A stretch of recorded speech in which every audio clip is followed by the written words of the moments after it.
കരങ്ങൾ ഉയർത്തിക്കൊണ്ട് സ്തുതിക്കട്ടെ. കർത്താവായ ദൈവമേ, വിശ്വാസം പരീക്ഷിക്കപ്പെടുമ്പോൾ, കർത്താവെ ജീവിത സങ്കടങ്ങൾ നിറയുമ്പോൾ, ഒന്നിനു പുറകെ വേദനകൾ വരുമ്പോൾ, കർത്താവായ ദൈവമേ, ജീവിത സംരക്ഷണ വേലികൾ പൊളിഞ്ഞു പോകുമ്പോൾ, കർത്താവെ അപ്പോഴും ജോബിന്റെ മുഖം കർത്താവെ ദൈവദൂതനെ പ്രശോഭിച്ചതുപോലെ ദിവ്യകാരുണ്യത്തിന്റെ ശക്തിയാൽ ഞങ്ങൾ പ്രശോഭിതരാക്കണമേ. ഹല്ലേലൂയ, ഹല്ലേലൂയ, ഹല്ലേലൂയ, ഹല്ലേലൂയ, ഹല്ലേലൂയ. പ്രാർത്ഥിക്കാൻ എന്നെ പഠിപ്പിക്കണമീശോ, പ്രാർത്ഥന വരമെന്നിൽ നൽകണമേശോ. പ്രാർത്ഥിക്കാൻ എന്നെ പഠിപ്പിക്കണമീശോ, പ്രാർത്ഥന വരമെന്നിൽ നൽകണമേശോ. നിന്തിരു രക്തത്താൽ കഴുകണമേശോ, നിന്തിരു ഹിതമെന്നിൽ നിറവേറ്റണമേശോ. നിന്തിരു രക്തത്താൽ കഴുകണമേശോ, നിന്തിരു ഹിതമെന്നിൽ നിറവേറ്റണമേശോ.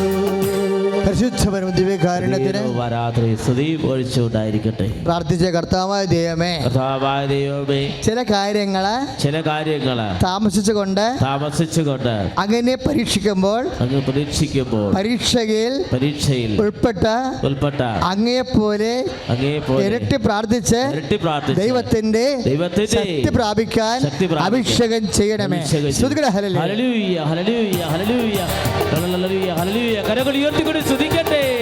കർത്താവായ ദൈവമേ, സദാസമയം പ്രാർത്ഥിക്കാൻ, ദുരിതങ്ങളുടെ നടുവിൽ പ്രാർത്ഥിക്കാൻ, സകല കണ്ണുനീരൊഴുക്കിൽ പ്രാർത്ഥിക്കുമ്പോൾ ദുരിതക്കടലിൽ നിന്ന് പ്രാർത്ഥിക്കാൻ കരുത്ത് പകരണമേ. അപ്പോസ്തലന്മാർക്ക് കൊടുത്ത കരുത്ത് ഞങ്ങൾക്ക് നൽകണമേ.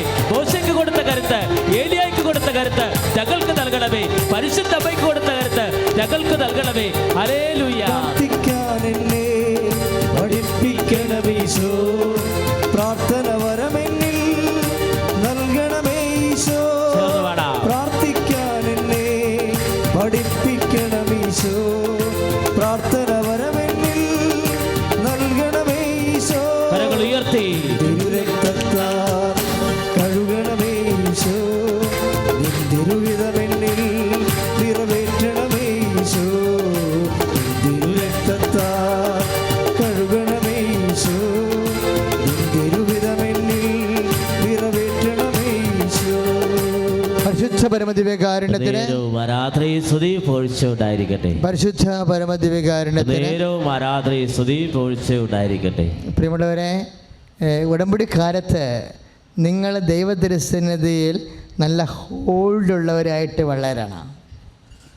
ഈ ടെസ്റ്റിൻ്റെ കാര്യം അച്ഛൻ പറഞ്ഞില്ലേ, ഏറ്റവും വലിയ പരീക്ഷയെ അതിജീവിച്ച ആളാണ് ഇന്നത്തെ തിരുനാൾ ആഘോഷിക്കുന്നത്. ആരാണ്? അതാണ് ഞാൻ റെഡ് ഇട്ടിരിക്കണത്. ഇപ്പോൾ ആളെന്നെ ഓർത്തിട്ടാണ് ഞാൻ റെഡ് ഇട്ടിരിക്കണത്. എന്താ കാര്യം വെച്ച് കഴിഞ്ഞാൽ, ഞാൻ ചില സമയത്ത് ഓർക്കുകയെ, ഞാൻ സെബസ്ത്യാനോസിൻ്റെ ഒരു ഭക്തനാണ്. അപ്പോൾ അത് ഓരോ വിശുദ്ധന്മാർക്കും ദൈവം ചില പെർട്ടിക്കുലർ സബ്ജക്റ്റിനെ കൂടുതൽ സ്വർഗീയ അനുഗ്രഹങ്ങൾ കൊടുത്തിട്ടുണ്ട്. അത് നമുക്ക് ആ വിശുദ്ധന്മാരുടെ ജീവിതം പരിശുദ്ധിക്കും പറയാൻ പറ്റും. അപ്പോൾ ചില സമയത്ത് ഞാൻ ഓർക്കുകയെ, നമ്മൾ ബുദ്ധിപരമായിട്ട് ക്രിസ്തീയ ജീവിതം നയിക്കണമെങ്കിൽ സെബസ്ത്യാനോസിനേക്കാൾ വലിയ വിശുദ്ധന്മാരായി മാറാൻ പറ്റും. ക്രിസ്തീയ ജീവിതം ബുദ്ധിപരമായിട്ട് നയിക്കണം. എങ്ങനെ ക്രിസ്തീയ ജീവിതം ബുദ്ധിപരമായിട്ട് നയിക്കണത്? ഇപ്പോൾ സെബസ്ത്യാനോസ് 3 ദിവസമാണ് പീഡാനുഭവം കഴിച്ചത്. ആദ്യം അമ്പ് ചെയ്തു, എന്നിട്ടും മരിച്ചില്ല, എടുത്ത് വെള്ളത്തിൽ കളഞ്ഞു. പിന്നെ കരക്ക് അടിഞ്ഞു കയറി, പിന്നെ ഗതക്കടിച്ചു കൊന്നു. അങ്ങനെ കുറേ പീഡനങ്ങളേറ്റ് അന്തർദിവസം 3 ദിവസമാണ്. അന്തർദിവസം മുക്കാരിക്കെട്ടി 3 ദിവസം അടിച്ച്, പത്രോസ് 3 ദിവസമാണ്. 3 ദിവസമാണ് ഇവരെല്ലാം പീഡാനുഭവിച്ചിരിക്കുന്നത്. നമ്മൾ കർത്താവിൻ്റെ സ്നേഹത്താൽ പൊരിഞ്ഞെരിഞ്ഞ് ഒന്ന് മനസ്സ് വെക്കുകയാണെങ്കിൽ ഇവർ 3 ദിവസം കൊണ്ട് നേടിയത് കൃപ നമുക്ക് അതിനേക്കാൾ കൂടുതൽ കൃപയെ ആർജിക്കാൻ പറ്റും. ഇപ്പം ടെസ്റ്റിൻ്റെ കാര്യം പറഞ്ഞില്ലേ, ഈ ടെസ്റ്റിൻ്റെ സമയം ഭയങ്കര വരുമാനക്കാലമാണ്. ഇപ്പം നീ ഭർത്താവിൻ്റെ മദ്യപാനത്തിന് വേണ്ടി ഉടമ്പടി ഇട്ടിരിക്കണേ. അപ്പോൾ അയാൾ നീ ഉടമ്പടി ഇട്ട കാലത്ത് അയാൾ രാത്രി മാത്രമേ കുടിക്കത്തുള്ളൂ. ഉടമ്പടി കഴിഞ്ഞപ്പോൾ അയാൾ വീട്ടിൽ കൊണ്ടുവന്ന് വെച്ച് കുടിക്കാൻ തുടങ്ങി. അപ്പോൾ പൊട്ടിപ്പെണ്ണാണെങ്കിൽ അപ്പോൾ തന്നെ എല്ലാ ചാപ്റ്ററും ക്ലോസ് ചെയ്ത് കളയും. അത് ആധ്യാത്മിക അറിവില്ലാത്ത കൊണ്ട് അങ്ങനെ സംഭവിക്കണം. അത് ഹെവി ടെസ്റ്റ് അപ്പം തന്നെ ചില കേസാണ്. ഞാനിങ്ങനെ 89 തുടങ്ങി ശുശ്രൂഷയാണ് മക്കളെ. അപ്പോൾ ഓരോ കാര്യം ചില മരുന്ന് കേൾക്കുമ്പോൾ രോഗം മൂർച്ഛിക്കരുത്, എന്നിട്ടാണ് പിന്നെ അടങ്ങണത്. അപ്പോൾ അങ്ങനെ കുറേ 89 തൊട്ട് ഏതാണ്ട് 21 ലക്ഷം ആൾക്കാരെ കൗൺസ് ചെയ്തിട്ടുണ്ട്. അപ്പോൾ ദൈവത്തിൻ്റെ കൃപ പ്രവർത്തിക്കുമ്പോൾ അതിൻ്റെ ഒരു നേച്ചറുണ്ട്. അപ്പോൾ കാര്യങ്ങൾ അറിഞ്ഞില്ല എന്നുണ്ടെങ്കിൽ നമ്മൾ അപ്പം തന്നെ ഡൗണായി പോകും. ഡൗൺ ആകരുത്. അതൊക്കെ അതായത് ദൈവത്തിരുസന്നിധിയിൽ എപ്പോഴും ദൈവത്തോട് പ്രാർത്ഥിക്കണ, കർത്താവേ പരീക്ഷയെ ജയിക്കാൻ ഇടയാക്കണമേ എന്നാണ്. കാരണം ഈശോ പറഞ്ഞു തന്നത് പരീക്ഷയിൽ ഉൾപ്പെടുത്തരുതെന്നാണ്. എന്താ കാര്യം എന്നറിയാമോ? പരീക്ഷ കറക്റ്റ് സമയം വന്നാൽ നമ്മൾ എല്ലാവരും തോറ്റുപോകും. പരീക്ഷ കറക്റ്റ് പരീക്ഷ വന്നാൽ. അതുകൊണ്ടാണ് ഈശോ അങ്ങനെ പറഞ്ഞിരിക്കണത്. പക്ഷേ അതേസമയം തന്നെ മിനിമം പരീക്ഷ ഇല്ലാതെ നമുക്ക് വരുമാനം ദൈവകൃപ ഉണ്ടാകത്തുമില്ല. ഈ മിനിമം പരീക്ഷയുടെ സമയത്ത് പിടിച്ചു നിൽക്കാൻ കഴിയണം. പ്രയറിൽ തന്നെ, പ്രാർത്ഥനയിൽ തന്നെ. ഇപ്പോൾ ഉപവാസ ദിവസം എന്നൊക്കെ പറയുമ്പോൾ എന്താ, നമ്മുടെ ബോഡി ക്ഷീണം വരണ ദിവസമല്ലേ ഉപവാസ ദിവസം. ബുധനാഴ്ച അല്ലെങ്കിൽ ശനിയാഴ്ച ഉപവസിക്കല്ലേ. അപ്പോൾ ഉപവസിക്കണ ദിവസം തന്നെ എന്തുകൊണ്ടാണ് അവരുടെ ജോലി ശരിയാകണത്? അത് അത് ബലഹീനതയിലാണ് ദൈവത്തിൻ്റെ ശക്തി പ്രവർത്തിക്കണത്. അതാണ് അത് 2 കൊരിന്ത്യർ 12:9-10 വചനമാണ്. അപ്പോൾ എന്തെങ്കിലും അനുഗ്രഹം കിട്ടുന്നുണ്ടെങ്കിൽ അതെല്ലാം കൃപയുടെ തിയോളജി, ദൈവശാസ്ത്രം അനുസരിച്ചുള്ള മൂവ്മെൻറ്റ്സാണ് വരണത്. അപ്പം ഞങ്ങൾ ഉപവസിക്കാൻ പറഞ്ഞാൽ നിങ്ങളിങ്ങനെ ഉപവസിക്കാതെ അളിയാൻ വന്നപ്പോൾ ഉപവാസം മറക്കരുത്. സാഹിബിനെ കാണുമ്പോൾ കവാത്ത് മറക്കുന്നില്ല ആൾക്കാർ. അപ്പം തന്നെ വിശ്വസ്തത പോയി, ആ ഉടമ്പടി മൊത്തം ബ്രേക്കായി. നിങ്ങൾ പത്രം മേടിക്കുമായിരിക്കും, ചിലപ്പോൾ ഇവിടെ പുതുക്കി കിട്ടുമായിരിക്കും. പക്ഷേ നിങ്ങളുടെ കയ്യിരിപ്പ് കർത്താവിനറിയാം നിങ്ങൾ വിശ്വസ്തരല്ലെന്ന്. നിങ്ങളുടെ വീട്ടിൽ വിരുന്നുകാർ വന്നപ്പോൾ നിങ്ങൾ ഉപവാസം മറന്നു. വിരുന്നുകാർ വന്നെങ്കിൽ നിങ്ങൾ അവർക്ക് ഭക്ഷണം കൊടുത്തേക്കണം. പക്ഷേ നിനക്ക് ഭക്ഷണം കഴിക്കാൻ അനുവാദമില്ല. എന്താ കാര്യം? നീ ഉപവാസത്തിൽ, ഉടമ്പടി പ്രകാരം ഉപവാസത്തിലാണ്. ആ ഒറ്റ കാര്യം കൊണ്ട് മതി നിൻ്റെ ഉടമ്പടി ബ്രേക്ക് ആകാൻ. കാര്യം എന്താണ് നീ ചെയ്യണത്? ദൈവത്തോടാണ് നീ ഉടമ്പടി ചെയ്യുന്നത്. അയൽക്കൂട്ടത്തിൽ ചെയ്തിരിക്കുന്ന പരിപാടിയല്ലേ. അയൽക്കൂട്ടത്തിൽ ലോൺ എടുക്കുന്ന പരിപാടിയല്ല. കുമ്മാതിരെ കാണുമ്പോഴും നാത്തുവിനെ കാണുമ്പോഴും നാത്തുവിനെ അടുത്ത ആഴ്ച ആകട്ടെ, നാത്തു ഇങ്ങനെ കഞ്ഞാ വർത്തമാനം പറയുന്ന കേസല്ല. ഇത് അപ്പം തന്നെ ഓട്ടോമാറ്റിക്കായിട്ട് ബ്രേക്കായി പോകും. കാര്യം ദൈവത്തിരുസന്നിധി, ദൈവത്തോട് നീ ചെയ്ത ഉടമ്പടി നീ അത്രേ കാണുന്നുള്ളൂ എന്നതിൻ്റെ അർത്ഥം. ഞാൻ നിന്നെ തൂക്കി നോക്കി, നീ ഭാരം കുറഞ്ഞവനായി കാണപ്പെട്ടു എന്നില്ലേ. മേനത്തേക്കൾ ഉപാർസിൻ. ബൈബിളിൽ പണ്ട് മുതലെയുള്ള പരിപാടിയാണ് തൂക്കി നോക്കൽ. ദൈവം നിന്നെ തൂക്കി നോക്കുമ്പോൾ നീ ഭാരം കുറഞ്ഞാൽ, ദൈവത്തിൻ്റെ ഭാരം എന്താ? വിശ്വാസം. വിശ്വസ്തതയൊക്കെയാണ് ഭാരം, ആത്മാവിൻ്റെ ഭാരം. ആത്മാവിൻ്റെ ഭാരമെന്ന് പറയുന്നത് എന്താണ്? ഗലാത്യർ 6:18 കർത്താവിൻ്റെ കൃപ നിൻ്റെ ആത്മാവിൻ്റെ കൂടെ ഉണ്ടാവട്ടെ എന്നല്ലേ. ആ കൃപയെ ആർജിക്കുന്നതനുസരിച്ച് ആത്മാവിന് ഭാരമുണ്ടാകും. അത് ഞാൻ നിന്നെ തൂക്കി നോക്കി. ദാനിയേൽ 5-ാം അധ്യായത്തിൽ 12-ാം വാക്യത്തിൽ എന്താ പറയുക? 12-ാം ഞാൻ നിന്നെ തൂക്കി നോക്കി, നീ ഭാരം കുറഞ്ഞതായിട്ട് കാണപ്പെട്ടു. കാര്യം എന്താണ്? അളിയനെ കണ്ടപ്പോൾ ഉപവാസം മറന്നതാണ് പ്രശ്നം. ഒറ്റ ചെറിയ കാര്യം മതി. അപ്പോൾ പോഴം കളിക്ക് നിൽക്കണ കൊണ്ടാണ് ഇത് നമുക്ക് ബാധ്യതയായി മാറണത്. അതുകൊണ്ട് ഇതെടുക്കുമ്പോൾ തന്നെ പറയണം, കർത്താവേ അങ്ങയോടാണ് ഞാൻ ഉടമ്പടി ചെയ്യണത്, ഇത് കൃത്യമായി പാലിക്കാനുള്ള കൃപ തരണമെന്ന് പ്രാർത്ഥിക്കണം. ബന്ധുണ്ടായിരുന്ന ദിവസങ്ങളൊക്കെ ആൾക്കാർ നടന്നു വന്നിട്ടുണ്ട്. ഇവിടെ ബന്ധമൊക്കെ ഉണ്ടായില്ലേ, ഹർത്താലൊക്കെ ഉണ്ടായില്ലേ, ആൾക്കാർ 30 കിലോമീറ്ററൊക്കെ നടന്നെത്തിയിരിക്കണത്. കാര്യം പ്രാർത്ഥന മുടങ്ങാതിരിക്കാൻ വേണ്ടി. അമ്മ മരിച്ച സമയത്ത് അടക്കത്തിന് വന്ന ആൾക്കാർ നെടുമ്പാശ്ശേരി ഇറങ്ങിയിട്ട് യാത്രക്കാരുടെ പവലിൽ പോയി രഹസ്യമായിട്ട് മെഴുകുതിരി കത്തിച്ചിട്ട് പ്രത്യക്ഷ പ്രാർത്ഥന ചൊല്ലിയിട്ടാണ് വിമാനത്താവളത്തിന് പുറത്തിറങ്ങിയിരിക്കുന്നത്. വിശ്വസ്തതയാണ്. അമ്മ മരിച്ചതല്ലേ, ഇന്ന് ലീവെന്നല്ല, ആധ്യാത്മിക ജീവിതത്തിൽ ലീവില്ല. 6 മണിക്ക് മുമ്പ് പ്രാർത്ഥിക്കേണ്ട പ്രാർത്ഥന 6 മണിക്ക് മുമ്പ് തന്നെ പ്രാർത്ഥിച്ചിരിക്കണം. അല്ലാതെ നിങ്ങളിങ്ങനെ ഉടക്കപ്പിശാച്ചാണെന്ന് പറഞ്ഞ് കിടന്നുറങ്ങി 7 മണിക്ക് എഴുന്നേറ്റിട്ട് പ്രാർത്ഥിച്ചുമ്പോൾ ഉടമ്പടിയല്ലത്. അത് ഉടമ്പടിയല്ല. അപ്പോൾ അതിന് ബ്രേക്കായി. അപ്പോൾ വളരെ ശ്രദ്ധിച്ച് വേണം എൻ്റെ മക്കളെ ദൈവത്തോട് ഞാനെന്താ ഇങ്ങനെ പറയണമെന്നറിയാമോ? ദൈവത്തിൻ്റെ ഉടമ്പടിയൊക്കെ നേച്ചർ അറിയാം. നിങ്ങൾ പുഴങ്ങൾ കളിച്ച് വരുമ്പോൾ ഉടനെ കൗണ്ട് ഡൗൺ ആവും, വിശ്വസ്തത പോകും. വിശ്വസ്തത പോയി കഴിഞ്ഞാൽ ഇത് ലാഗ് ചെയ്യും. ലാഗ് ചെയ്യേണ്ട കാര്യമില്ല. അമ്മ ഉടമ്പടി ചെയ്യുന്നത് നമുക്ക് ലാഗ് ചെയ്യാനല്ല. ഉടമ്പടി ഉടനടിയാണ് അനുഭവം വരണതിൻ്റെ. അപ്പോൾ 1-2 അനുഭവം വന്നു കഴിയുമ്പോൾ നിങ്ങൾ വളരെ കറക്റ്റായിട്ട് നിൽക്കുന്ന ആ വിഷയത്തിൽ. കാര്യം അതിനകത്തുള്ളത് വിശ്വസ്തത തന്നെയാണുള്ളത്. വിശ്വസ്തതയിൽ തന്നെ ഒന്ന് പ്രാർത്ഥിച്ച കർത്താവായ ദൈവമേ, വിശ്വസ്തതയോടെ ഉടമ്പടി പ്രാർത്ഥിക്കുവാനും പാലിക്കുവാനും ഞങ്ങളെ സഹായിക്കണമേ. ആദ്യമായി ജീവനോടെ ഈ അൾത്താരയിൽ പ്രത്യക്ഷപ്പെട്ട പരിശുദ്ധ അമ്മയുടെ ഈ അൾത്താരയിൽ നിന്ന് സാക്ഷ്യം പറയുവാനായിട്ട് എന്നെ തിരഞ്ഞെടുത്തതിൽ അപ്പായോടും അമ്മയോടും കോടി നന്ദി പറയുന്നു. എൻ്റെ പേര് ശ്രീകല. ഞാൻ ചങ്ങനാശ്ശേരിയിൽ നിന്ന് വരുന്നു. ഞാൻ ആദ്യമായി ഉടമ്പടി എടുത്തത് 2023 സെപ്റ്റംബർ 29 അത് ഉടമ്പടി എടുത്തത് അവിചാരിതമായിട്ടാണ്, വളരെ അവിചാരിതമായിട്ടാണ്. എനിക്ക് അമ്മയെക്കുറിച്ചോ ഇവിടുത്തെ സാക്ഷ്യത്തെക്കുറിച്ചോ അല്ലെങ്കിൽ ഉടമ്പടിയെക്കുറിച്ചോ ഒന്നും എനിക്കറിയില്ലായിരുന്നു. ഒരു ദിവസം ഫോണിനകത്ത് ഇങ്ങനെ അവിചാരിതമായി സാക്ഷ്യം വന്നു. അപ്പോൾ എന്താണെന്ന് അറിയാൻ ഞാനിങ്ങനെ അത് കേട്ട് കഴിഞ്ഞ് അങ്ങനെ സാക്ഷ്യങ്ങൾ നിരന്തരമായിട്ട് കേട്ടു. അപ്പം ആ സാക്ഷ്യത്തിനകത്ത് ഉടമ്പടി കൃപാസനം പത്രത്തെക്കുറിച്ച് ഇങ്ങനെ പറയുന്നുണ്ട്. അപ്പം ഞാൻ മനസ്സിൽ വിചാരിച്ചു, അമ്മേ ഒരു പത്രം, ഇതെങ്ങനെ ഈ പത്രം, എനിക്കൊരു പത്രം കിട്ടിയിരുന്നെങ്കിലെന്ന് ഞാൻ ആഗ്രഹിച്ചു. അത്ഭുതമെന്ന് പറയട്ടെ, അന്ന് വൈകിട്ട് എൻ്റെ വീടിൻ്റെ വാതിൽ കൂടെ ഒരു കൂട്ടുകാരി കടന്നു പോവുകയും ആ കൂട്ടുകാരിയോട് ഞാൻ സംസാരിച്ചുകൊണ്ടിരിക്കുമ്പോൾ എന്തോ കയ്യിൽ ചുരുട്ടി പിടിച്ചുകൊണ്ടിരിക്കുന്നു. ഞാൻ ചോദിച്ചു, എന്താ ചുരുട്ടി പിടിച്ചിരിക്കുന്നത്? അപ്പോൾ പറഞ്ഞു, കൃപാസനം പത്രമാണെന്ന് പറഞ്ഞു. അപ്പോൾ എനിക്ക് വളരെ സന്തോഷം തോന്നി. ഞാൻ പറഞ്ഞു, നിനക്ക് വേണ്ടെന്നുണ്ടെങ്കിൽ ആ പത്രം എനിക്ക് തന്നുകൂടെ എന്ന് ചോദിച്ചു. അപ്പോൾ ഞാൻ വളരെ സന്തോഷത്തോടു കൂടി ഞാൻ ആ പത്രം എടുത്തു. പത്രം വാങ്ങിച്ചിട്ട് അതിലുള്ള അമ്മയുടെ ഫോട്ടോയിൽ മുത്തം കൊടുത്തിട്ട് ഞാൻ പൊന്നുപോലെ ആ പത്രം സൂക്ഷിച്ചു വെച്ചു. അപ്പോൾ ഞാനിങ്ങനെ മനസ്സ് വിചാരിച്ചു, എനിക്ക് കൃപാസനത്തിലൊന്ന് പോകാൻ സാധിച്ചിരുന്നുവെങ്കിലെന്ന്. വളരെ അത്ഭുതകരമായിട്ട് പിറ്റേ ദിവസം തന്നെ എൻ്റെ ഒരു കൂട്ടുകാരി എന്നോട് ചോദിച്ചു, നീ കൃപാസനത്തിൽ വരുന്നോ എന്ന്. അപ്പോൾ ഞാൻ പെട്ടെന്ന് തന്നെ പറഞ്ഞു, വരുന്നുണ്ട്, ഞാനിങ്ങനെ ആഗ്രഹിച്ചിരിക്കുകയായിരുന്നു എനിക്ക് വരണമെന്ന്. അങ്ങനെ ഞാൻ പെട്ടെന്ന് പിറ്റേ ദിവസം തന്നെ 1-2 ദിവസം കൊണ്ടാണ് വന്ന്. ഞാനപ്പോൾ ആ കുട്ടിയോട് ചോദിച്ചു, എങ്ങനെയാണ് ഉടമ്പടി എടുക്കേണ്ടതെന്നൊക്കെ ചോദിച്ചു. അന്ന് തന്നെ ഞങ്ങൾ വന്ന് ഉടമ്പടി എടുത്തു. അപ്പോൾ രാവിലെയാണ് ഉടമ്പടി എടുക്കാൻ വന്നത്.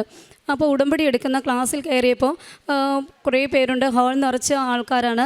അപ്പോൾ ആളുകളാണ് ഉടമ്പടി എടുക്കാനായിട്ട്. അപ്പോൾ പെട്ടെന്ന് നല്ല മുല്ലപ്പൂവിൻ്റെ മണം. അപ്പോൾ ഞാൻ ചുറ്റിനും നോക്കി, ഇത്ര വെളുപ്പിനെ ആരാണ് ഈ മുല്ലപ്പൂ വെച്ചുകൊണ്ട് വന്നിരിക്കുന്നത്? അപ്പോൾ അടുത്തിരുന്ന അമ്മ ഞാനിങ്ങനെ നോക്കുന്നത് കണ്ടിട്ട് എന്നോട് ചോദിച്ചു, എന്താ നോക്കുന്നത്? ഞാൻ പറഞ്ഞു, നല്ലൊരു മുല്ലപ്പൂവിൻ്റെ മണമില്ലേ?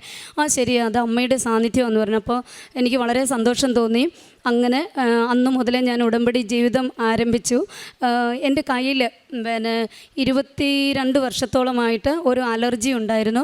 ആ അലർജിക്ക് ഞാൻ ധാരാളം മരുന്നുകളകത്ത് ആയുർവേദത്തിൻ്റെ കഴിക്കുകയും പുറത്ത് ഓയിൽമെൻറ്റിൻ്റെയും അലോപ്പതിയായിട്ടുള്ള ധാരാളം മരുന്നുകൾ കഴിച്ചു. എന്നിട്ടെങ്ങും ഒരു കുറവും ഉണ്ടായിരുന്നില്ല. ഇത് മറ്റുള്ളവർ കാണുന്ന രീതിയിൽ നല്ലതായിട്ട് പൊട്ടി അളിഞ്ഞ് വലത് കൈയുടെ തണ്ടയിൽ നന്നായിട്ട് ഉണ്ടായിരുന്നു. അപ്പോൾ എനിക്കത് വളരെ ബുദ്ധിമുട്ടുള്ളൊരു കാര്യമായിരുന്നു. നമ്മൾ ഉടമ്പടി എടുത്ത് ഞാൻ അച്ഛൻ്റെ ഈ പറഞ്ഞതുപോലെ തന്നെ ഞാൻ ഉടമ്പടി തൈലം ആ സ്ഥലത്ത് കുരിശ് വരച്ച് ഉപ്പിൻ്റെ വെള്ളവും കഴിച്ചു. അപ്പോൾ അങ്ങനെ 4 ദിവസം കൊണ്ട് എനിക്ക് അത്ഭുതം എന്ന് പറയട്ടെ, ഇപ്പം ഞാൻ നിങ്ങളെ കാണിക്കാം, എൻ്റെ കയ്യിൽ അങ്ങനെ ഒരു പാട് പോലും ഉള്ളതായിട്ട് എനിക്ക് തോന്നുന്നില്ല. അങ്ങനെ എന്നെ എൻ്റെ മാതാവ് ആ അസുഖത്തിൽ നിന്ന് എന്നെ രക്ഷപ്പെടുത്തി. പിന്നെ എനിക്ക് ഒരു ഭവനമില്ലായിരുന്നു. ആ ഭവനത്തിന് ഇപ്പം പണി നടന്നുകൊണ്ടിരിക്കുന്നു. അതെൻ്റെ ഉടമ്പടിയിലെ ഒരു കാര്യമായിരുന്നു. പിന്നീട് എനിക്ക് അത് ഞങ്ങൾ താമസിച്ചുകൊണ്ടിരുന്ന ഒരു 65 വർഷത്തോളം പഴക്കമുള്ള ഒരു വീടായിരുന്നു. ആ വീട് പൊളിച്ച് പണിയാൻ എന്നിൽക്ക് മുമ്പ് താമസിക്കുന്നവരൊക്കെ ശ്രമിച്ചതാണ്. ഞാൻ പക്ഷേ അത് പണിയാനായിട്ട് ആർക്കും സാധിച്ചില്ല. ഞങ്ങളാണ് ഏറ്റവും ഒരു 9ാമത്തെ അവിടെ ആ വീട്ടിൽ താമസിക്കുന്ന ആൾ. ഞാനിവിടുന്ന് ഉടമ്പടി തൈലവും അവിടെ ഭിത്തിയിൽ കുരിശ് വരച്ചു, നമ്മുടെ ഉപ്പ് വിശ്വാസ പ്രമാണം ചൊല്ലി ഇട്ടു. ഇവിടുന്ന് മണ്ണെടുത്തുകൊണ്ട് പോയി ആ സ്ഥലത്തെല്ലാം ഇട്ടു. അങ്ങനെ അതിൻ്റെ പ്രകാരമായിട്ട് അത് പൊളിച്ച് ഇപ്പോൾ പണിതുകൊണ്ടിരിക്കുന്നു. പിന്നെ എനിക്ക് ഒരു ചിട്ടി കഴിഞ്ഞായിരുന്നു. ആ ചിട്ടിയിൽ കുറേ പൈസ തിരിച്ചു തരാനുണ്ടായിരുന്നു. അപ്പോൾ ആ ചിട്ടി നടത്തിയ ആളിനെ പല പ്രാവശ്യം വിളിക്കുമ്പോഴും ആൾ ഫോൺ എടുക്കത്തില്ല. അപ്പോൾ ഇപ്പം എൻ്റെ പൈസ ഇല്ല, അങ്ങനെയൊക്കെ ഓരോ കാര്യങ്ങൾ പറയുമായിരുന്നു.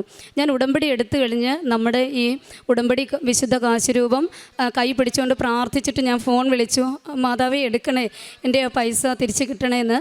അങ്ങനെ അത്ഭുതകരമായിട്ട് ആൾ ഫോൺ എടുക്കുകയും എനിക്ക് പലപ്പോഴായിട്ട് ആ തുക മുഴുവൻ തിരിച്ചു തരികയും ചെയ്തു. അതെനിക്ക് വലിയൊരു അത്ഭുതമായിരുന്നു. പിന്നെ എൻ്റെ ധാരാളം അനുഗ്രഹങ്ങളാണ് അന്ന് മുതൽ ഉടമ്പടി എടുത്തത് മുതൽ എനിക്ക് അമ്മ തന്നുകൊണ്ടിരിക്കുന്നത്. പിന്നെ ഞങ്ങളുടെ ഒരു സംഘടനാപരമായിട്ടൊരു കേസ് ഉണ്ടായിരുന്നു. ഞാനപ്പോൾ ആ കേസ് വിജയിക്കണമെന്ന് എപ്പോഴും പ്രാർത്ഥിക്കുമായിരുന്നു. ഇപ്പോൾ കഴിഞ്ഞ ഫെബ്രുവരി 6-ാം തീയതി ഇപ്പം ഞാനിങ്ങനെ പ്രാർത്ഥിച്ചിട്ട് ഞാൻ ഡേറ്റ് അങ്ങ് മറന്നുപോയിരുന്നു. ഇപ്പം നമ്മുടെ അതിൻ്റെ 6-ാം തീയതി തലേ ദിവസം, അതായത് 5-ാം തീയതി വൈകിട്ട് ഈ പച്ച മെഴുകുതിരിയിൽ എനിക്ക് 6 എന്നുള്ള ഡേറ്റ് വന്ന്. അപ്പോൾ ഞാൻ ഓർത്തു, ഞാനത് കാര്യമാക്കിയില്ല. പിറ്റേ ദിവസം 6-ാം തീയതി രാവിലെയും ഇതുപോലെ തന്നെ 6-ാം തീയതി രാവിലെ ഞാൻ ഈ മെഴുകുതിരിയിലോട്ട് ഇങ്ങനെ നോക്കിയപ്പം പെട്ടെന്ന് ഞാൻ ഓർത്തു, അയ്യോ ഇന്ന് കേസിൻ്റെ വിധി ദിവസമാണല്ലോ എന്ന്. അങ്ങനെ അത്ഭുതകരമായിട്ട് ആ വിധി അന്ന് 6 എന്നുള്ള അമ്മ ഡേറ്റ് തന്നിട്ട് ആ വിധി വിജയിക്കുകയും ചെയ്തു. പിന്നെ ഞാൻ ട്യൂഷൻ പഠിപ്പിക്കുന്ന കുറേ കുട്ടികളുണ്ടായിരുന്നു. അപ്പോൾ ആ കുട്ടികളുടെ 2-3 കുട്ടികളുടെ പിന്നെ കാലിൽ വ്രണവും കയ്യിൽ ചൊറി പോലെയുള്ള കാര്യങ്ങളും ഉണ്ടായിരുന്നു, കൈയുടെ വെള്ളയ്ക്കും കൈയുടെ പത്തിക്കും ഒക്കെ. അപ്പം ഞാൻ രാവിലത്തെ പ്രാർത്ഥന കഴിഞ്ഞിട്ട് ഈ കുട്ടികളുടെ ട്യൂഷൻ തുടങ്ങുന്നതിന് മുൻപ് ഈ അസുഖമുള്ള ആളിന് ആ ആളിൻ്റെ കയ്യിൽ, എൻ്റെ ഇടത് കയ്യിൽ ഈ നമ്മുടെ വിശുദ്ധ തൈലം പുരട്ടി ആ ആളിൻ്റെ വ്രണത്തിലേക്ക് വെച്ച് വിശ്വാസ പ്രമാണം ചൊല്ലി പ്രാർത്ഥിക്കുകയും അത് കഴിഞ്ഞതിന് ശേഷം ഉപ്പ് കൊടുക്കുകയും ചെയ്തു. അങ്ങനെ ഒരു 4 ദിവസം കൊണ്ട് അത് പൂർണ്ണമായിട്ട്, ഇപ്പോഴും ആ അസുഖം ഒന്നും ഇല്ലാത്ത രീതിയിൽ, അത് അങ്ങനെ ഒരു അസുഖം വന്നതായിട്ടേ നമുക്ക് തോന്നത്തില്ല. അതുപോലെ കാലിലും അത് നമ്മൾ തൊട്ട് കഴിഞ്ഞാൽ നല്ലതായിട്ട് പഴുപ്പ് ചാടും. എനിക്ക് ഒരറപ്പും തോന്നിയില്ല. വലിയ വ്രണത്തിൽ, ആ പഴുപ്പുള്ള വ്രണത്തിൽ എൻ്റെ കൈവെള്ളയിൽ ഉടമ്പടി തൈലം തേച്ച് വിശ്വാസ പ്രമാണം കരഞ്ഞുകൊണ്ടാണ് ഞാൻ ചൊല്ലുന്നത്. മാതാവേ, അവരെന്ത് വേദന അനുഭവിക്കുന്നുണ്ടായിരിക്കും. അങ്ങനെ പ്രാർത്ഥിച്ചുകൊണ്ട് ചൊല്ലി അത്ഭുതകരമായിട്ട് എനിക്ക് അമ്മ മാതാവ് അനുഗ്രഹിച്ചവരെ 4 ദിവസം കൊണ്ട് ആ ഒരു വ്രണങ്ങളും, അങ്ങനെ ആർക്കെന്താ ശ്വാസം മുട്ടൽ, പനി, അങ്ങനെയുള്ള അസുഖം കൂടുതലായിട്ട് വരുന്ന കുട്ടികളാണെങ്കിൽ ഞാൻ പ്രാർത്ഥിച്ചു കഴിഞ്ഞിട്ട് ഈ കുഞ്ഞുങ്ങൾക്ക് ഉപ്പും വിശ്വാസ പ്രമാണം ചൊല്ലി ആ കുരിശും വരയ്ക്കും. അവർക്ക് വളരെ പെട്ടെന്ന് തന്നെ അതെല്ലാം സുഖത്തിലെത്തും. അതോടൊപ്പം തന്നെ അടുത്തുള്ളവരൊക്കെ ആണെങ്കിലും അടുത്ത് വന്നിട്ട് എന്നോടൊന്ന് പറയും, എന്നെ ഒന്ന് പ്രാർത്ഥിക്കാമെന്ന് ചോദിക്കും. ഞാൻ അവരുടെ വീട്ടിൽ ചെല്ലും. നമ്മുടെ ഈ ഉപ്പും ഈ തൈലവും വിശുദ്ധ തൈലവും കൊണ്ട് വീട്ടിൽ നമ്മൾ വലിയ ആൾക്കാരല്ലല്ലോ, നമ്മൾ അവിടെ ചെന്നിട്ടാണ് അമ്മയുടെ മഹത്വം ഞാൻ അവരോട് പറഞ്ഞിട്ട് ഇതെല്ലാം ചെയ്യുന്നത്. തീർച്ചയായിട്ടും ഞാൻ അമ്മയുടെ ആ ഒരു അനുഗ്രഹത്തിൽ അതെല്ലാ രോഗങ്ങളും പൂർണ്ണമായിട്ട്, ഞാൻ ആർക്കൊക്കെ വേണ്ടി പ്രാർത്ഥിച്ചിട്ടുണ്ടോ അതെല്ലാം പൂർണ്ണമായിട്ട് മാറിയിട്ടുണ്ട്. പിന്നെ ഞാൻ ചെയ്യുന്ന സുവിശേഷ പ്രവർത്തനങ്ങൾ, പത്രം ഞാൻ ഹോസ്പിറ്റലിൽ കൊണ്ടുപോയി രോഗികൾക്ക് പത്രം കൊടുക്കുന്നതിന് മുൻപ് വീട്ടിൽ വെച്ച് തന്നെ ഞാൻ ആ പത്രത്തിൽ വിശുദ്ധ തൈലം കൊണ്ട് കുരിശ് വരയ്ക്കുകയും ഉപ്പ് വിതറുകയും ചെയ്യുന്നിട്ട് ഞാൻ പറയാം, അമ്മയെ അർഹതപ്പെട്ടവരുടെ കയ്യിൽ മാത്രമേ, അവർക്ക് ഇതുകൊണ്ട് അവരുടെ ജന്മം മുഴുവൻ ഒരു സുഖവും ജീവിതത്തിൽ സന്തോഷവും അനുഭവിക്കാനുള്ള യോഗം ഉണ്ടാകണേ, രോഗികളായിട്ടുള്ളവർക്ക് രോഗം ശമിക്കാനായിട്ടുള്ള പത്രമായിരിക്കണം കൈ കിട്ടേണ്ടത് അമ്മേ എന്ന് പ്രാർത്ഥിച്ചുകൊണ്ടാണ്. അപ്പോൾ നമ്മളിങ്ങനെ പ്രാർത്ഥിച്ചിട്ട് നമ്മൾ കൊടുക്കുമ്പോൾ വളരെ സന്തോഷത്തോടു കൂടി ഇങ്ങോട്ട് വന്നാണ് പത്രം വാങ്ങുന്നത്. അപ്പോൾ എനിക്ക് വളരെ അത്ഭുതകരമായിട്ട് അത് തോന്നിയിട്ടുണ്ട്. ചെറുപ്പക്കാരായിട്ടുള്ള പിള്ളേരൊക്കെ, ചേച്ചി പത്രം തീരുന്നിടം വരെ എൻ്റെ കയ്യിൽ നിന്ന്, തീർന്നു കഴിഞ്ഞാലും എനിക്ക് കുറച്ചുകൂടി എടുക്കാമായിരുന്നു എന്ന് തോന്നും. അപ്പോൾ അത്തരത്തിൽ പത്രം കൊടുക്കുകയും അതോടൊപ്പം തന്നെ രോഗികൾക്ക് ഞാൻ പൊതിച്ചോറ് കെട്ടി കൊടുക്കുകയും ചെയ്യുന്നുണ്ട്. പിന്നെ അത്യാവശ്യമായിട്ട് എൻ്റെ സാമ്പത്തിക സ്ഥിതിക്ക് അനുസരിച്ച് രോഗികൾക്ക് സാമ്പത്തിക സഹായവും ചെയ്യുന്നുണ്ട്. അപ്പോൾ എൻ്റെ ഒരു ആഗ്രഹം, എനിക്കിനി ഞാൻ ഒരു കാര്യം ഞാൻ അമ്മയോട് ചോദിക്കത്തില്ല, അമ്മ ചോദിക്കാതെ തന്നെ എനിക്കെല്ലാം തരുന്നുണ്ട്. ഞാൻ മറ്റുള്ളവർക്ക് വേണ്ടിയാണ് പ്രാർത്ഥിക്കുന്നത്. ഞാനൊരു പേപ്പറിനകത്ത് ആരൊക്കെ എന്നോട് ആവശ്യങ്ങൾ, എന്നെ രോഗികൾ, എനിക്ക് പ്രധാനമായിട്ട് രോഗികളുടെ ആവശ്യങ്ങൾ ഏതൊക്കെയാണോ അത് ഞാൻ എഴുതിയിട്ടിട്ട് അവർക്ക് വേണ്ടി മുട്ടിപ്പായിട്ട് പ്രാർത്ഥിക്കുമ്പം എൻ്റെ ആവശ്യം അമ്മ അവിടെ കേൾക്കുന്നുണ്ട്. എൻ്റെ ആവശ്യങ്ങളൊന്നും ഞാൻ പറയേണ്ട കാര്യമില്ല. അപ്പോൾ എനിക്ക് എന്നേക്കാൾ ഉപരി മറ്റുള്ള വേദന അനുഭവിക്കുന്നവർക്ക് വേണ്ടി പ്രാർത്ഥിക്കാൻ അമ്മ എനിക്കൊരു അനുഗ്രഹം തന്നതിൽ അമ്മയുടെ ആ ഒരു സ്നേഹമില്ലായിരുന്നെങ്കിൽ എൻ്റെ ജീവിതം വെറുതെ ആയി പോയനെന്ന് ഞാൻ എപ്പോഴും വിചാരിക്കാറുണ്ട്. ഇനിയും ഈ അച്ഛൻ പറയുന്നത് പോലെ അച്ഛൻ്റെ ചൊവ്വാഴ്ചത്തെ ധ്യാനവും അതുപോലെ ഞാൻ അടുക്കളയിൽ നിൽക്കുമ്പോഴെല്ലാം തന്നെ ഇവിടുത്തെ സാക്ഷ്യം കേട്ടുകൊണ്ടാണ് ഞാൻ എൻ്റെ ജീവിതം തന്നെ മുന്നോട്ട് പോയിക്കൊണ്ടിരിക്കുന്നത്. ഒരു വളരെ ദുഃഖത്തിലൊക്കെ ഒരു ചെറിയ വിഷമം ഉണ്ടായപ്പോലും വളരെ സങ്കടപ്പെടുന്ന എനിക്കിപ്പോൾ സങ്കടമെന്ന് പറയുന്നത് എന്താണെന്നറിയത്തില്ല, എല്ലാവരോടും സന്തോഷമാണ്. വളരെ ഒരു ആത്മശക്തിയാണ് കിട്ടിയിരിക്കുന്ന ഈ ഉടമ്പടിയിലൂടെ. എനിക്ക് എൻ്റെ ജീവിതം അവസാനം വരെ ഉടമ്പടിയിൽ ജീവിക്കാനായിട്ട് ഞാൻ ആഗ്രഹിക്കുന്നു. എനിക്കിനി അമ്മയോട് ഒരാഗ്രഹവും പറയാനില്ല. ഞാൻ എൻ്റെ പ്രാർത്ഥനകളെല്ലാം മറ്റുള്ളവർക്ക് വേണ്ടിയുള്ള പ്രാർത്ഥനകൾ അമ്മ കേൾക്കണം. മറ്റുള്ളവർ ഏറ്റവും കൂടുതൽ അമ്മയെ അറിയണം. ദുരിതം അനുഭവിക്കുന്നവർ, ലോകം മുഴുവനുള്ളവർ അമ്മയെ അറിയണം. എല്ലാവർക്കും അമ്മയ്ക്ക് എല്ലാവരെയും രക്ഷിക്കാൻ പറ്റും, എല്ലാവരെയും ദുഃഖത്തിൽ നിന്ന് സന്തോഷത്തിലേക്ക് കൊണ്ടുവരാൻ പറ്റും.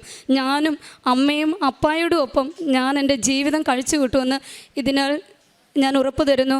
എൻ്റെ അമ്മയ്ക്കും എൻ്റെ അപ്പായ്ക്കും എന്നെ പരിഗണിച്ചതിൽ 100 നന്ദി.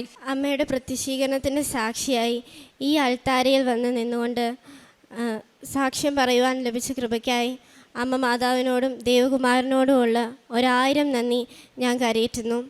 എൻ്റെ പേര് അബിയ മരിയ ബിജ്ലി. ഞാൻ കോട്ടയം ഏറ്റുമാനൂരിൽ നിന്ന് വരുന്നു.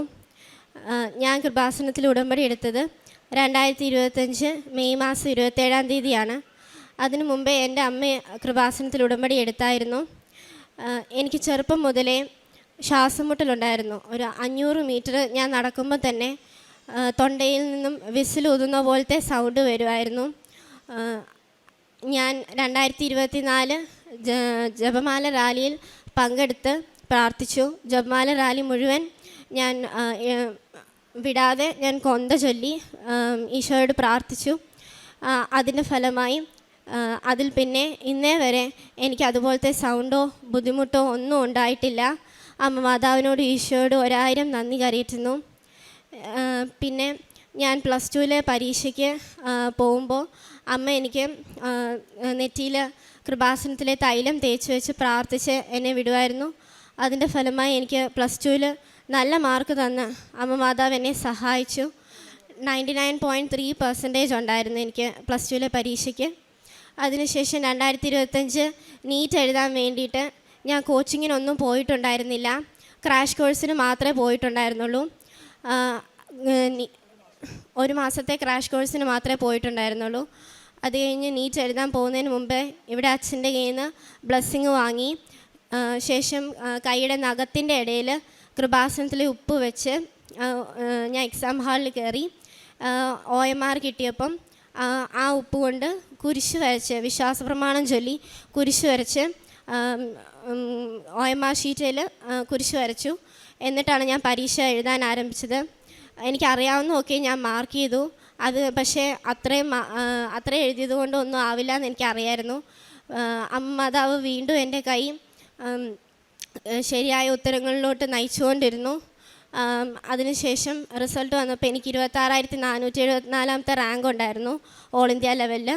പക്ഷേ 25,000 റാങ്കിൻ്റെ അകത്തുള്ളവർക്ക് വരെ സീറ്റ് നമുക്ക് പറയാൻ പറ്റത്തുള്ളൂ എന്ന് മറ്റുള്ളവർ പറഞ്ഞു. സീറ്റ് കിട്ടുമോ ഇല്ലയോ എന്നൊന്നും എനിക്കറിയത്തില്ലായിരുന്നു. അതുകൊണ്ട് ഞാൻ കോച്ചിങ്ങിന് റിപ്പീറ്റ് ചെയ്യാമെന്നോർത്ത് കോച്ചിങ്ങിന് ചെന്ന് ചേർന്നു. അതിനുശേഷം NTA 2000 സീറ്റും കൂടെ ഓൾ ഇന്ത്യ ലെവലിൽ കൂട്ടി. അതിനുശേഷം 1ാമത്തെയും 2ാമത്തെയും 3ാമത്തെയും ഒന്നും അലോട്ട്മെൻറ്റിൽ എനിക്ക് അഡ്മിഷൻ കിട്ടിയില്ല. ഇന്നലെ സ്ട്രേ വേക്കൻസി വന്നു. അതിൽ എനിക്ക് തമിഴ്നാട്ടിൽ ഗവൺമെൻറ് മെഡിക്കൽ കോളേജിൽ MBBSന് സീറ്റ് തന്ന് അമ്മ മാതാവിനെ സഹായിച്ചു. 1000 നന്ദി കരയറ്റുന്നു. പ്രേക്ഷിത പ്രവർത്തനമായി ഞാൻ ചെയ്തുകൊണ്ടിരുന്നത്, ഞാൻ കോച്ചിങ്ങിന് പോയപ്പോൾ എനിക്ക് ക്യാഷ് പ്രൈസൊക്കെ ലഭിക്കുമായിരുന്നു. ആ ക്യാഷ് പ്രൈസ് ഞാൻ ആവശ്യത്തിലിരിക്കുന്നവർക്ക് നൽകുമായിരുന്നു. പിന്നെ കൃപാസനത്തിലെ പത്രം ഞാൻ മറ്റുള്ളവർക്ക് പ്രാർത്ഥനയോട് കൊടുക്കുമായിരുന്നു. അതിനുശേഷം പിന്നീട് എൻ്റെ ഹോസ്റ്റലിലവരോടും കൂട്ടുകാരോടും ടീച്ചേഴ്സിനോടും ഒക്കെ എനിക്ക് കൃപാസനം വഴി ലഭിച്ച അനുഗ്രഹത്തെക്കുറിച്ച് ഞാൻ പറയുമായിരുന്നു. ഉടമ്പടി എടുത്തത് കൊണ്ട് എൻ്റെ ജീവിതത്തിൽ ആത്മീയമായി ഒത്തിരി വളരുവാൻ ദൈവം എന്നെ സഹായിച്ചു. വചനം വായിക്കുവാനും ഈശോയോട് കൂടുതൽ ചേർന്ന് നിന്നുകൊണ്ട് പ്രാർത്ഥിക്കുവാനും എന്നെ സഹായിച്ചു. മറ്റുള്ളവരോട് കൂടുതൽ നന്നായിട്ട് പെരുമാറുവാനും അഹങ്കാരമൊന്നുമില്ലാതെ താഴ്മയോടെ മറ്റുള്ളവരോട് പെരുമാറുവാനും ദേവമാതാവ് എന്നെ സഹായിച്ചു. ഇത്രത്തോളം അനുഗ്രഹങ്ങൾ എൻ്റെ ജീവിതത്തിൽ നൽകിയ അമ്മ മാതാവിനോടും ഈശോയോടുമുള്ള 1000 നന്ദി ഞാൻ കരയറ്റുന്നു. അമ്മയുടെ പ്രത്യക്ഷീകരണത്തിൻ്റെ സാക്ഷികളായി ഈ അൾത്താരയിൽ വന്ന് നിൽക്കുവാനുള്ള അനുഗ്രഹം നൽകിയ അമ്മ മാതാവിനും തിരുക്കുമാരനും 1000 നന്ദി പറയുന്നു. ഞാൻ 2023 ഉടമ്പടി എടുത്തത്. ആ വർഷം എൻ്റെ ഇളയ 2 കുഞ്ഞുങ്ങൾ ഇപ്പോൾ 8 വയസ്സും ഒരാൾക്ക് 4.5 വയസ്സുമേ ഉള്ളൂ. അവർ കുഞ്ഞായിരുന്നപ്പം അവർക്ക് എന്നും ഒരു 1.5 വർഷമായിട്ട് എന്നും പനിയും അസുഖവും തന്നെയായിരുന്നു. മോൻ LKG പകുതി ദിവസങ്ങളിൽ തന്നെ പോയിട്ടുണ്ടായിരുന്നില്ല. ആ വർഷത്തെ ജപമാല റാലിക്ക് പോകുന്നതിൻ്റെ തലേദിവസം വരെയും പിള്ളേർക്ക് പനിയായിരുന്നു. പോയി വന്നു കഴിഞ്ഞപ്പം മുതൽ ഒരു ദിവസം പോലും എൻ്റെ കുഞ്ഞുങ്ങൾക്ക് പനി ഉണ്ടായിട്ടില്ല. അത് പിന്നെ വല്ലപ്പോഴുമൊക്കെ ഇപ്പോൾ വരെയും പനി ഉണ്ടായിട്ടുള്ളൂ. അതുപോലെ കൊച്ചുകുഞ്ഞ് ഒരു 1.5 വയസ്സൊക്കെ ആയപ്പം മുതൽ അവൾക്കൊരു 2.5 വയസ്സ് വരെ ഉള്ള സമയത്ത് അവൾ ഓരോ പ്രാവശ്യവും വീഴുമ്പം പുറകോട്ട് തലയടിച്ച് വീഴും. പിന്നെ അവൾക്ക് ശ്വാസം ഉണ്ടാകത്തില്ല. പിന്നെ കുറച്ച് നേരം ഇങ്ങനെ ഇളക്കുകയും വിളിക്കുകയും ഒക്കെ ചെയ്ത് കഴിയുമ്പോഴായിരിക്കും ശ്വാസം കിട്ടുന്നത്. എന്താണേലും 2023 ജപമാല റാലിക്ക് വന്നതിന് ശേഷം അങ്ങനെ ഒരു കാര്യം ഉണ്ടായിട്ടേയില്ല. ജപമാല റാലിയിൽ ഒത്തിരിയേറെ അനുഗ്രഹങ്ങൾ ഉണ്ടാവുമെന്ന് എനിക്ക് ഉറപ്പുണ്ടായിരുന്നു. അതുകൊണ്ടാണ് ഞാൻ മോളെയും കൂട്ടി 2024 വന്നത്. അവൾ പറഞ്ഞതുപോലെ 500 മീറ്റർ ആ കൊച്ച് ശരിക്കും നടക്കത്തുണ്ടായിരുന്നില്ല. അപ്പോഴത്തേക്കും വിസിൽ ഊതുന്ന പോലെ ഒരു കൈപ്പാട് അകലെ നിൽക്കുന്ന ആൾക്ക് പോലും ശരിക്കും കേൾക്കാം. അതുപോലെ ശരിക്കും ഒരു വിസിൽ ഊതുന്ന പോലെയുള്ള സൗണ്ടായിരുന്നു. അതുപോലെ സംസാരിച്ചുകൊണ്ട് നടക്കാൻ പറ്റത്തുണ്ടായിരുന്നില്ല. ആ ആള് ഇത്രയും ദൂരം ഒരു കുഴപ്പമില്ലാതെ ഉറക്ക ജപമാലയും പ്രാർത്ഥനയും പാട്ടും ഒക്കെ പാടി നടന്നു. ഒരു ബുദ്ധിമുട്ടുമില്ലാതെ. അതിൽ പിന്നെ അവൾക്ക് അങ്ങനെ ഒരു സൗണ്ടും ഉണ്ടായിട്ടില്ല. ഞങ്ങളെ ഇത്രയേറെ അനുഗ്രഹിച്ച അമ്മ മാതാവിന് ഒത്തിരിയേറെ നന്ദി പറയുന്നു.